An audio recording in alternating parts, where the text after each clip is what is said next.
우리 오후 찬양 예배에 오늘 이 시간 존대할 자를 존대하라. 사실 제목 가운데 나타나고 있듯이 나이 또 남녀 노소 불문하고 모든 대상들을 존대하는 마음으로 대하라. 그것이 성경적 교훈이에요. 자, 우리가 5월 한 달 동안 가정과 가족에 대한 날들을 같이 생각해 보면서 어린이 또 어버이 스승 또 우리가 심야 기도에 또 자녀를 향한 가정을 향한 그러한 기도 여러 가지 면에서 우리가 말씀을 묵상하는데 아마 지나간 역사를 보면 인류가 만들어낸 가장 경이로운 조직 제도는 국가와 가정이다. 역사상 수많은 제도들이 나타났다가 사라졌지만 국가와 가정은 여전히 인류에게 가장 가깝게 위치하면서 지대한 영향을 미치고 있습니다. 자, 특별히 가정은 혈연 관계로 존재한다는 점에서 가장 소중하고 불가피한 존재로 되어 있습니다. 자, 따라서 이성과 감성이 공존하는 만큼 이 가족은 실로 말로 쉽게 표현할 수 없는 그 무엇을 안겨주고 있는 것 같아요. 저는 아날로그 시대라서 그런지 아직도 제 수첩에 빛바랜 사진 2장이 있어요. 하나는 저 어렸을 때에 어머니 무릎 앞에서 텐마루에서 성경 읽는 그런 장면을 찍힌 사진과 또 하나는 이제 제가 가정을 이루어서 우리 지은이 정은이가 어렸을 때의 이 가족 사진 그것을 지갑에 늘 가지고 다녀요. 그래서 지갑을 열 때마다 그 사진이 자연스럽게 보여지면서 제 마음속에 큰 위로가 되고 또 힘이 되고 용기가 돼요. 더 없는 잔잔한 기쁨이 그 가운데 있어요. 또 차마 제가 행하지 못했던 아쉬움과 또 미안함, 후회로움, 죄송한 마음 이러한 마음들이 뒤섞여 있습니다. 자, 그런데 이러한 가족이 변화를 겪고 있습니다. 가장 중요한 변화는 1인 가구가 크게 증가하고 있다는 거예요. 물론 한국 사회에서 1960년대에 이미 1인 가구가 등장했지만 본격적으로 1인 가구가 늘어난 것을 민주화 시기 이후다. 그래서 1992년 이후라고 이야기들 해요. 특별히 1997년 IMF 국제금융으로 인한 장기 불황은 미혼, 또 만혼, 그리고 비혼 이러한 것들이 증가되면서 인터넷의 보급과 함께 더불어 1인 가구의 확산을 부채질했어요. 결국 정부는 2019년 말부터 4인 가구 기준의 복지 및 주거 정책의 변화를 1인 가구 정책 종합 패키지를 만들 것을 결정하죠. 자, 2019년도에 전체 인구 가운데 1인 가구 비중이 30%가 넘었어요. 그리고 올해 전반기에 2024년 전반기에 1인 가구 비율이 33.2%예요.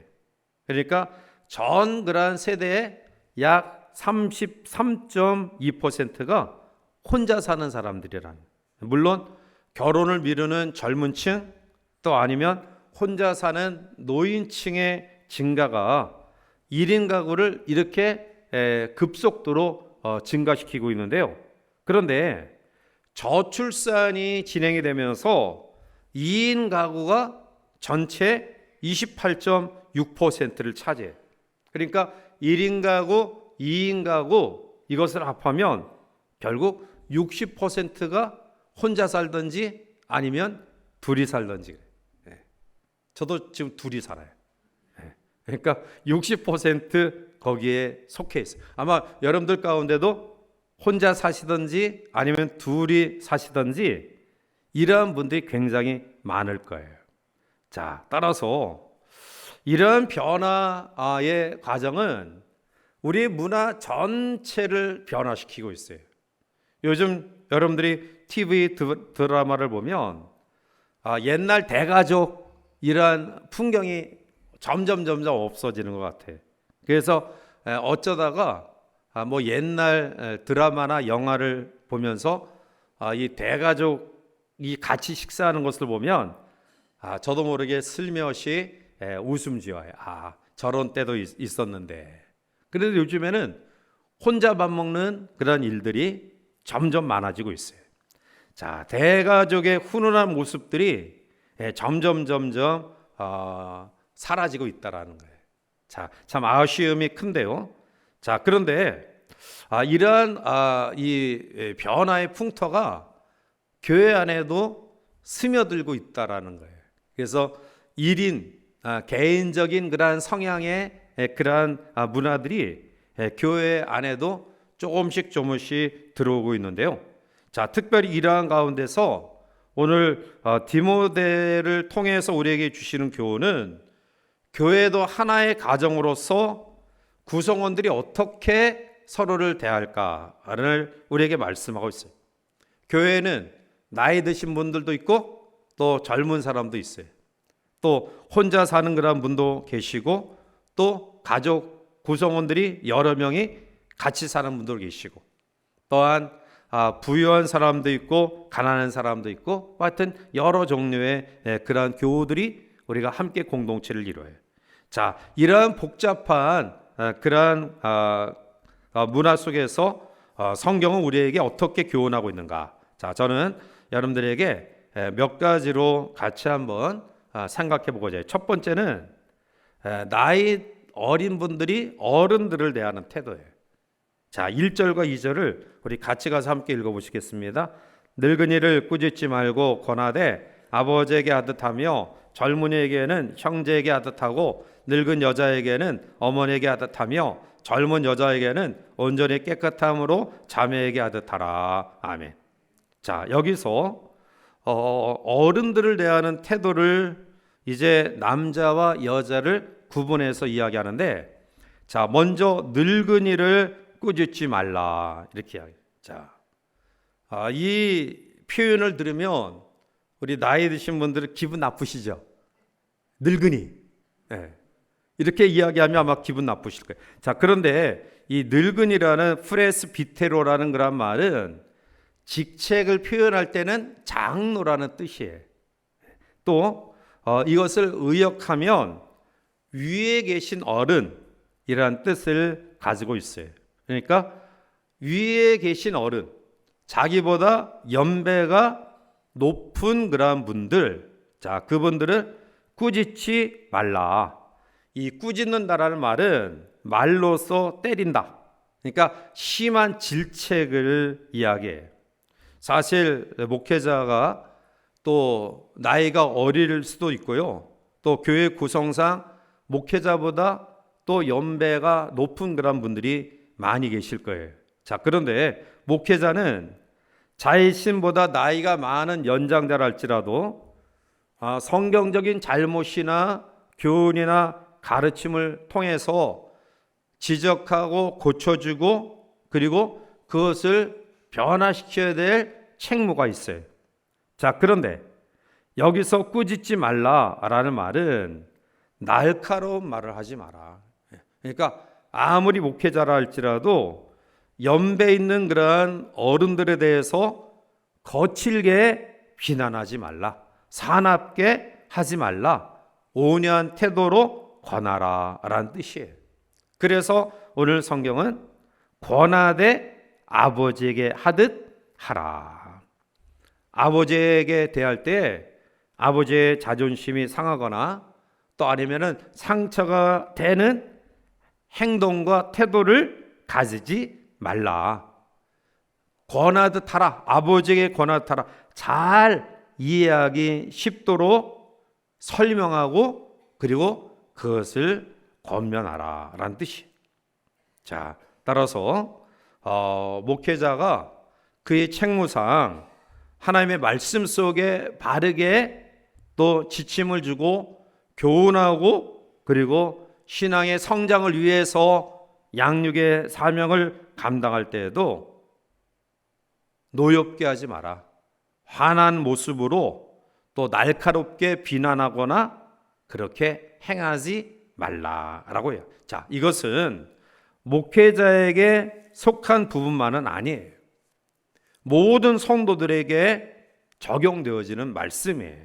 그래서 일반 성도들도 자기보다 연배가 있는 분들에 대해서는 존경하고 높여드리는 태도가 성경적 태도다라는 거예요. 그래서 우리 연로하신 분들이 교회에 오시면 젊은이들은 먼저 머리 숙여 인사를 드려야 돼. 이게 도리예요. 이게 우리들이 가져야 될 성경적 그러한 교훈이에요. 자, 그리고 늙은 여자에게는 어머니에게 하듯 하라.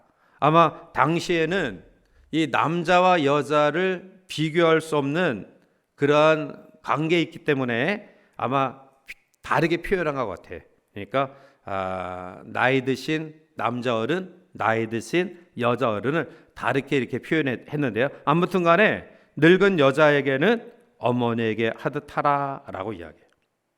교회 안에서 우리는 연로하신 그런 어른들이 많이 계셔요.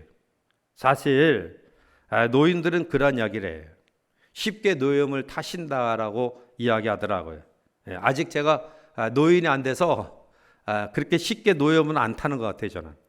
그래서 웬만한 거 그냥 넘겨버리고 뭐 마음에 상처가 되는 거 뭐 혹시 들린다 할지라도 그냥 그러라니 하고 이렇게 넘어가는데 저도 이제 나이가 더 들면은 쉽게 노염 타겠죠?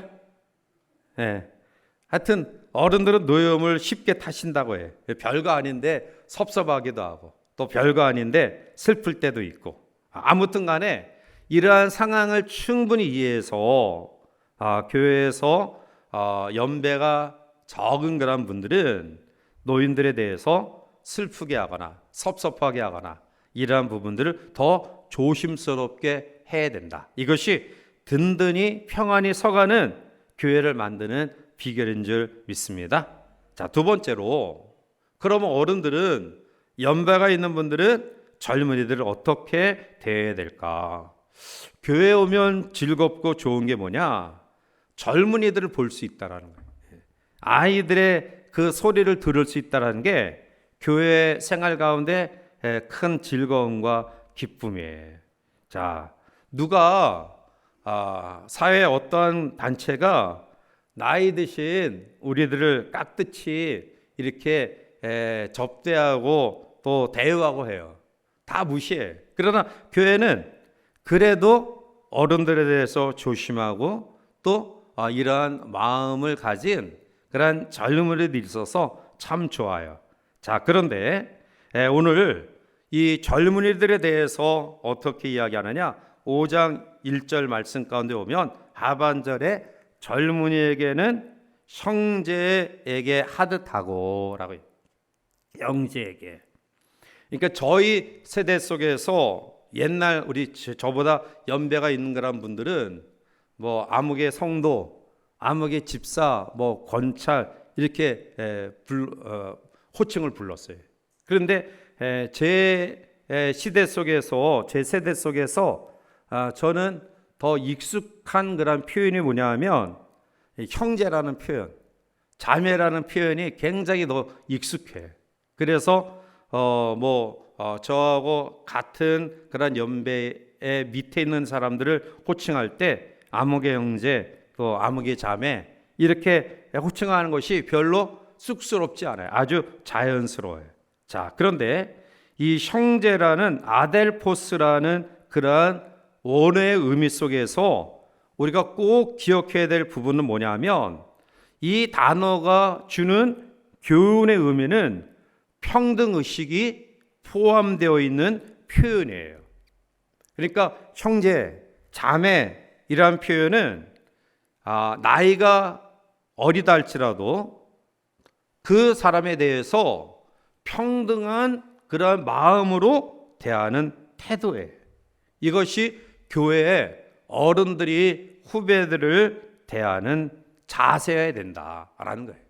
내가 나이가 많고 또 연륜이 굉장히 높고 오래됐다고 해서 그것만을 고집하고 그것만을 주장해서는 안 된다라는 거예요.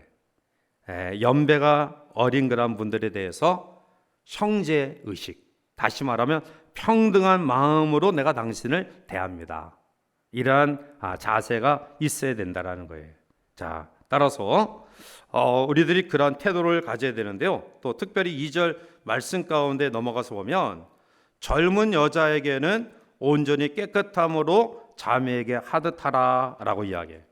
자, 교회에 연배가 낮은 그런 분들에 대해서 어떻게 대해야 되느냐? 깨끗함으로 자매에게 하듯하라. 그러니까 평등한 마음을 가지되 깨끗함, 하그네이아라는 말은 순결을 가리켜요. 자, 오늘 교회 안팎에서 가끔 가다가 그 문제가 되는 일들이 있죠. 성폭력, 성추행 이러한 일들이 교회 안에서 벌어지고 있어요. 자, 무엇보다도 교회는 성적인 순결함, 깨끗함이 지켜져야 될 공동체여야 돼요. 제가 우리 딸들이 결혼하기 전에는 많이 이제 지적을 받아요. 왜냐하면 저에 대한 그런 태도나 또 말이나 이런 게 옛날 의식에 젖어 있기 때문에 관행으로 또 아니면은 그 당시에 가진 사고로 행동하고 말하는 부분에 대해서 이 신세대 자녀들이 저에 대해서 굉장히 많이 이 교정을 시켜요. 그 가운데 하나는 우리 청년들 또 학생들한테 이 여자 청년들, 여자 학생들한테 절대로 타치하지 말라는 거예요. 그러니까 우리 세대는 친근하고 가깝기 때문에 또 반갑고 좋아서 어떻게 지내? 또 힘내, 공부해 이렇게 하잖아요. 어깨를 툭툭 친다든지 이게 자연스러운 행동인데 그 어느 날 그 모습을 보고 저희 딸들이 아빠 절대로 그 청년들한테, 여자 청년들한테 또 여자 학생들한테 그렇게 친근하다는 표정으로 그렇게 하지 마. 그래서 그때부터 저 일체 우리 여자 청년들이나 또 아니면은 우리 학생들이나 심지어는 저하고 비교해 가지고 연배가 높은 분들은 제가 악수하지 저보다 연배가 낮은 분들하고는 악수하지 않아요. 제가 이제 예배 끝나고 성도들 가실 때 악수하잖아요. 쭉 오니까 뭐 남자 성도님들 또 어른들 이렇게 이제 악수를 해요. 그래서 제가 악수하면은 우리 교회에 그렇게 오래 다니지 아니하는 젊은 그 여성교회 그 회원들이 제 앞에 와서 손을 내밀어요. 왜냐하면 목사님이 다 악수를 하는구나. 그러다 보니까 자기도 악수해야 되는구나라고 해서 한 30세, 40대 여성교원들이 손 내밀면 제가 손을 뒤로 쭉 안 해요. 그래서 혹시 오해한 분들 계시면 오해하지 마세요. 제가 미워서 아니면은 꼴 보기 싫어서 손 내밀었는데, 근데 제가 그것을 보고 굉장히 무안해요, 그분이. 왜냐면은 자기가 손 내밀었는데, 제가 미국 문화 같으면은 미국은 여자가 손 내밀면 남자들이 자연스럽게 하는 게 당연한 거예요. 그게 예의예요. 근데 한국이니까 제가 쭉 악수를 하다가도 젊은 여성교회 회원들이 손 내밀면 손 뒤에 딱 해가지고 그냥 잘 가시라고. 그래서 오해하지 마세요. 그만큼 굉장히 조심한다란. 왜냐하면은 교회 안에서 우리 여자분들이 굉장히 많아요. 그러니까 이런 분들을 조심하지 않으면 자기도 모르게 시험과 유혹에 넘어갈 수 있다라는 거예요. 그래서 교인들 가운데 특별히 이성적인 면에서 시험 드는 일이 없도록 사전에 이것은 피하고 조심해야 될 수밖에 없다.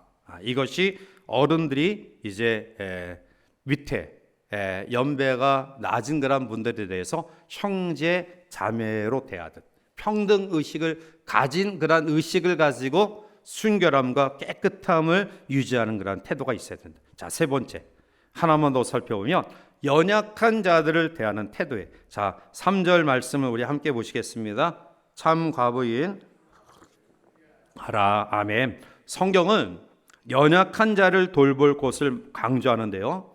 그 연약한 가운데 특별히 고아와 과부에 대해서 자주 이야기해요.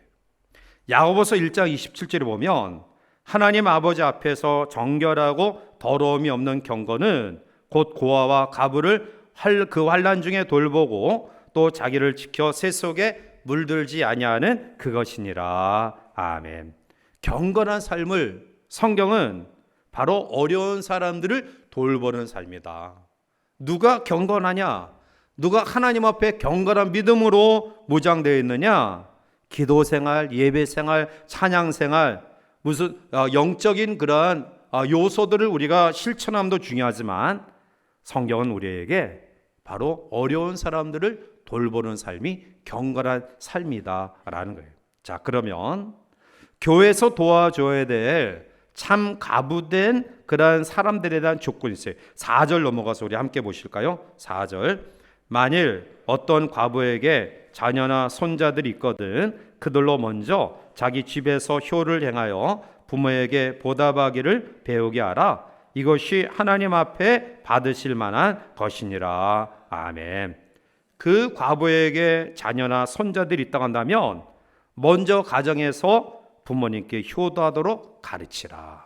이게 성경적 교훈이. 자, 그런데 여러분, 여기서 효를 행하다라는 헬라어 유세베오라는 그런 말은 부모님에게 인간적으로 행하는 수준을 넘어서 이것은 하나님께 대하는 경배의 표현이에요.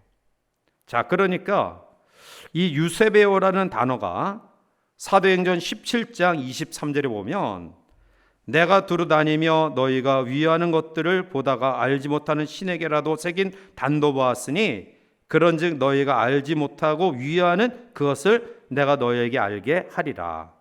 위하다라는 표현이 유세베오라는 표현이에요. 즉 효를 행한다라는 표현과 알지 못하는 신에게 위하는 것과 똑같은 단어예요. 다시 말하면 효를 행한다라는 이 단어는 신을 섬기듯 경배하는 태도예요.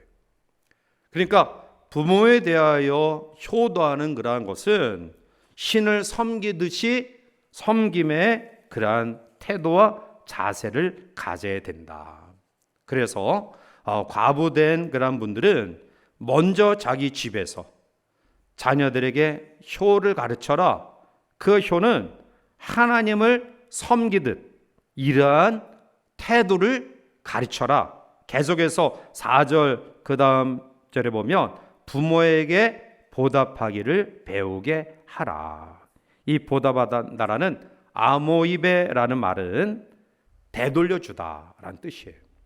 그러니까 효도하며 부모에게 보답한다라는 것은 내 것을 부모님께 드리는 게 아니라 부모님께 받은 것을 다시 되돌려 드리는, 이게 효도와 웃 어른을 섬기는 태도다라는 거예요. 이것을 홀로 계신 과부가 먼저 그 자녀들에게 가르쳐 줘라라는. 특별히 요즘에는 이 금수저, 흙수저 이런 것들을 통해서 참 자녀들에게 미안한 마음을 가진 부모들이 많아요. 또 자녀들도 그래요. 내가 좀 더 좋은 가정에서 성장했으면 이렇게 몸부림치지 않고 좀 더 완벽하게 갖추어진 곳에서 출발할 텐데, 그래서 불평하고 원망해요. 나는 부모님에게 받은 것이 없다. 나는 부모님께로부터 물려받은 것이 하나도 없다. 이런 마음을 가진 그러한 사람들이 많아져요. 참 안타까운 일인데요. 그러나 우리가 성경적으로 보면 내가 부모님께 물질이나 외형적인 것들을 못 받아 할지라도 생명은 부여받았어요. 이 땅에 존재하는 생명은 우리가 부모님께로부터 부여받았어요. 그러므로 이 땅에 존재하는 모든 생명체는 부모님께로부터 받지 않고 존재하는 사람 아무도 없어요. 이러한 마음을 가지면서 받은 것을 되돌려 드리고자 하는 그런 마음, 태도가 바로 성경적 우리들이 가질 그런 태도다라는 거예요. 자, 결론적인 말씀으로 맺어드리면서 여러 부류의 성도들을 이야기하면서 공통점이 있어요. 나이 불문, 남녀 불문 상관없이 공통점은 존대해야 된다. 존대해야 된다. 그러니까 남자라고 해서 나이가 많다고 해서 또 아니면 나이가 어리다고 해서 무조건 오냐 또 아니면 대접받는 것이 아니라 존대하는 그런 태도가 성경적 교훈이다. 특별히 나이 드신 분들을 아버지나 어머니처럼 존대하는 마음, 또 젊은 남자, 젊은 여자에게는 형제, 평등 의식을 가진 그런 마음으로 깨끗함으로 대하는 태도, 참 과부인 그러한 어려운 사람들을 돌보는 그러한 모습을 가지는 것이 바로 교회 안에서 구성을 이루고 있는 각자 개인들이 가져야 될 태도다. 이러한 태도를 가지고 우리가 어른들을 대하고 또 후배들을 대하고 또 남자 성도를 대하고 여자 성도를 대하고 또 어려운 가운데 있는 사람들을 대한다고 한다면 아마 교회라는 신령한 가정이 아름답게 세워지게 될 줄 믿습니다. 우리 교회 안에 속한 모든 구성원들이 정말 하나님이 주시는 이러한 존대의 마음을 통해서 따뜻함을 날마다 누리는 우리 모두가 되기를 바라고요.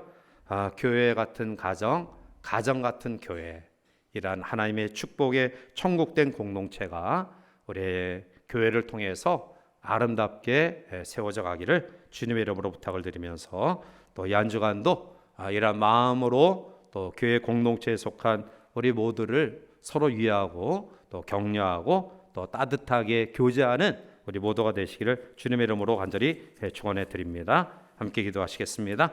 사랑의 하나님, 오늘 말씀 속에 교회 구성을 이루고 있는 우리들이 어떠한 태도를 가지고 나 외의 사람들을 대할 것인가를 말씀 속에 깨닫게 하시니 감사합니다. 나보다 연배가 높은 분들에 대해서는 어머니를 대하듯 아버지를 대하듯 존대하게 하시고, 나보다 나이가 어린 연배가 어린 사람들에 대해서는 형제, 즉 평등 의식을 가지고 깨끗함을 유지하는 마음으로 대할 수 있도록 도와주시고, 특별히 교회 공동체 속에서 어려움과 힘듦과 아픔을 가지고 있는 이웃들에 대해서 돌볼 줄 아는 그런 마음을 가지고 존대하는 우리 모두가 되어 우리 교회가 따뜻함이 넘쳐나고 또 가족 같은 사랑스러움이 넘쳐나고 더 나아가 하나님의 나라 천국을 경험하는 우리 모두가 될 수 있도록 축복하여 주시옵소서. 이 한 주간도 우리 귀한 성도의 삶을 복되게 하시고 늘 은혜 속에 영적인 교통과 교제 속에 우리의 삶을 살아갈 수 있도록 도와 주시옵소서. 예수님의 이름으로 감사하며 간절히 기도하옵나이다. 아멘.